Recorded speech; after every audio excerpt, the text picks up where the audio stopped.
মনসা পুজোর দিন বিশাল আকার সাপ উদ্ধার মেখলিগঞ্জ ব্লকের রানীরহাট এলাকায়। তবে এটি সাধারণ সাপ নয়, লোকালয় থেকে উদ্ধার হয়েছে অজগর সাপ। এদিন সকালে রানীরহাট গ্রাম পঞ্চায়েতের অন্তর্গত 183 নম্বর শোলমারির ডাঙ্গাপাড়া এলাকায় অজগর সাপটিকে দেখতে পান স্থানীয়রা।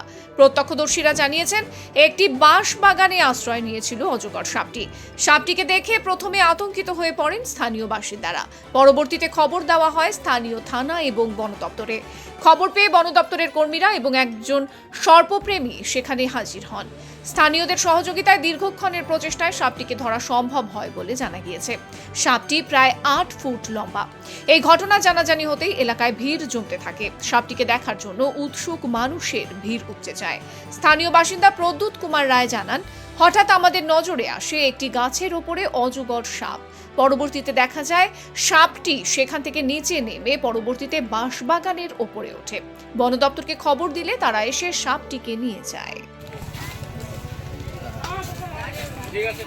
মোটামুটি 2 ঘন্টা আগে রেস্কিউ করার পরে তারপর মেখলিগঞ্জ থেকে ডিপার্টমেন্টের ফরেস্ট ডিপার্টমেন্ট লোক আসছে। এখন আমরা দেউতি ফরেস্টে এটাকে রেস্কিউ করে দিলাম।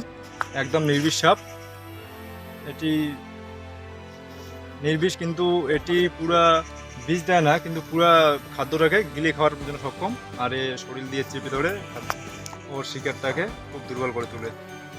আচ্ছা, ধন্যবাদ। আমি শুভজিৎ, সর্বপ্রেমী, সাপ রেস্কিউ করি। ঠিক আছে।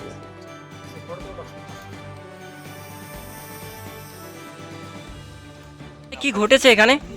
এখানে মোটামুটি ঘন্টা 2 আগে আমার কাছে ফোন গেল যে এখানে অজগর বেরোচ্ছে, যেটা পাইথন বলা ইংলিশে, সেই সাপটা বেরোচ্ছে। আমি একটু বাড়িতে দূরে ছিলাম, আমি মোটামুটি 1 ঘন্টা আগে আসলাম।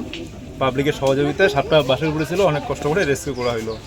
নির্বিষ সাপ, সম্পূর্ণ কোনো বিষ নেই। এই শক্তি দ্বারা মানে খাওয়াকে মানে ক্লান্ত করে তারপরে ওই সেইটা মানে খায় আর কি।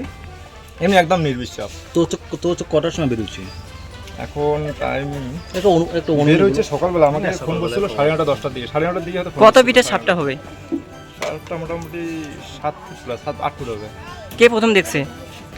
এই বাড়ির প্রতিবেশী বাড়ির যার বাড়ি সে দেখছিল। এই জায়গাটার নাম কি? জায়গাটার নাম এটাই বলতে হবে, আমার বাড়ি জামালদা। আচ্ছা, আপনার নাম? শুভজিৎ বর্মা। এখন এই সাপটাকে নিয়ে যাওয়া কোথায় হবে? এখন মানে ফরেস্ট ডিপার্টমেন্টের লোক আসছে, আমরা আমাদের কাজ রেস্কিউ আমি করে দিলাম। সাপটা ওনাদের হাতে তুলে দিলাম। এখন ফরেস্টে গিয়ে সাপটা ছেড়ে দেওয়া হবে। আচ্ছা,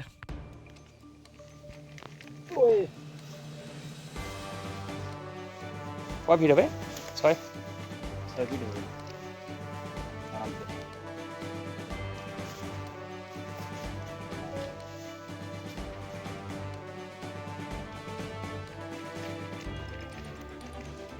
बस छोड़ दो।